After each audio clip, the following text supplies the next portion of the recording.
Hello guys, this is my second video, and in this video I would talk about how exactly should you give interviews when you're a stutterer. And I have been through these situations a lot,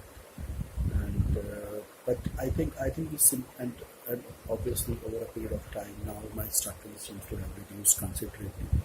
But I used to stutter very badly when approximately 9-10 years back when I started my career.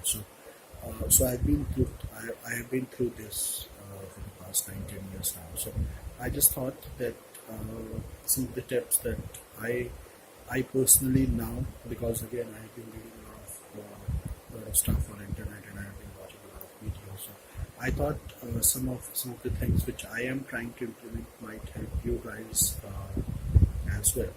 So the first tip that, and again, I'm contradicting.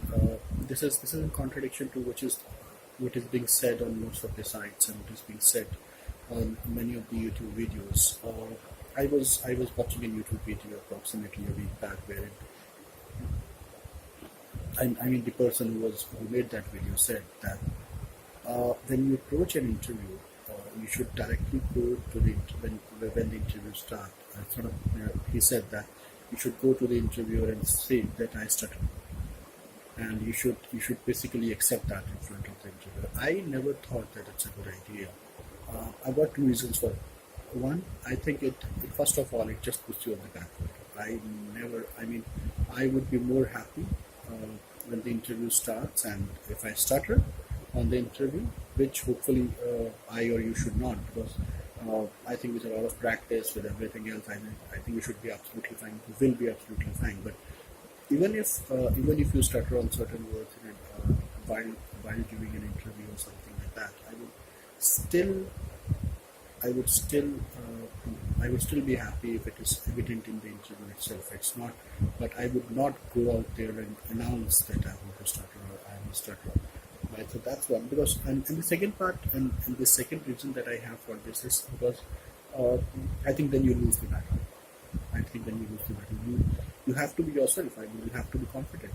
If you go out there and the first instance say that I may stutter during the interview, I stutter. I think 90% of your confidence is lost. So I think you should be confident enough. You should think that I am what I am. If it doesn't go fine, then it's fine. It's absolutely fine. But I will try and get it fine. And even if I stutter in between the interviews, let the interviewer decide how much was my stuttering, whether I was perfect for the job or not, whether I was a good candidate or whether my candidature was good in terms of this job as well. So I would rather let the interviewer decide rather than announcing to the interviewer saying that I stutter. So that's one. So personally, I would never go into an interview and say that I stutter and then start the interview. Second, I think the most important tip, and this is whether you stutter or not, try and pace the interview. Try and proceed with the interview at your own pace. Don't let the interviewer dictate the pace. What typically happens is that if they if the interviewer is asking you questions, and so just in the haste of or just you just start to speak very fast because you are not confident, because you are I will not say because you are not confident, because you are a bit impulsive or you are a bit nervous at that point in time. I think nervous is the right word, but try and pace.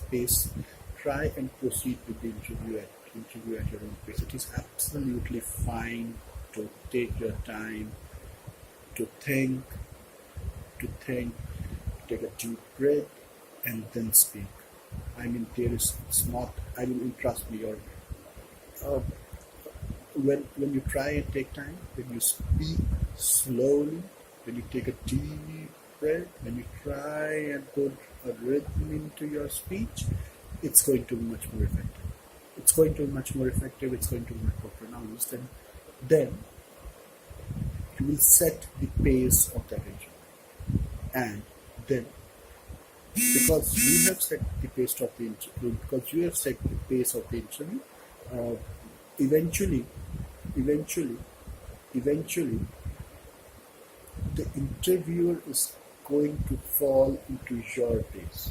You understand? And that gives you an edge. That gives you an edge because then inside you are more confident. You know that you are a step forward than the interviewer. You are a step forward because the first battle is won. I mean, it's like a match. I mean, it's like a match. If you start to dictate your own terms in any deal making or in any match, you know that you are in the front, right? And that gives you a lot of confidence. You can handle situations much better. So I think that's a I mean that's the tip that I would like to give. Don't haste. Take your own time, think, and then speak.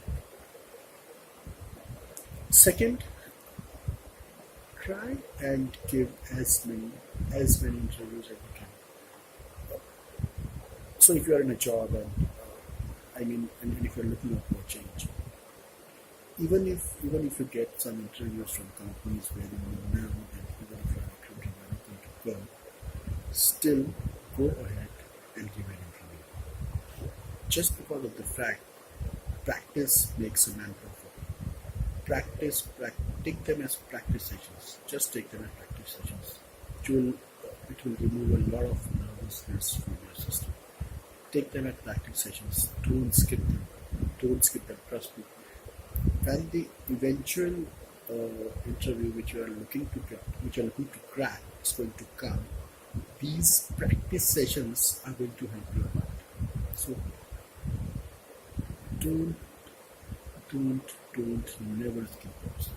Take them in your stride, go forward, give those.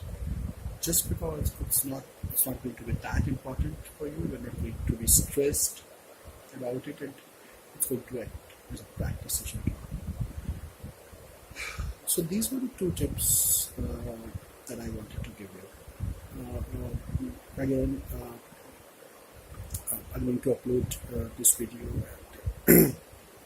And, you are most welcome to come to my channel, subscribe to my channel, ask any questions. I'm also learning. I'll try my level best to give you the best answers that I can. And again, try and watch a lot of videos. Try and cover the internet and watch a lot of videos. Thank you.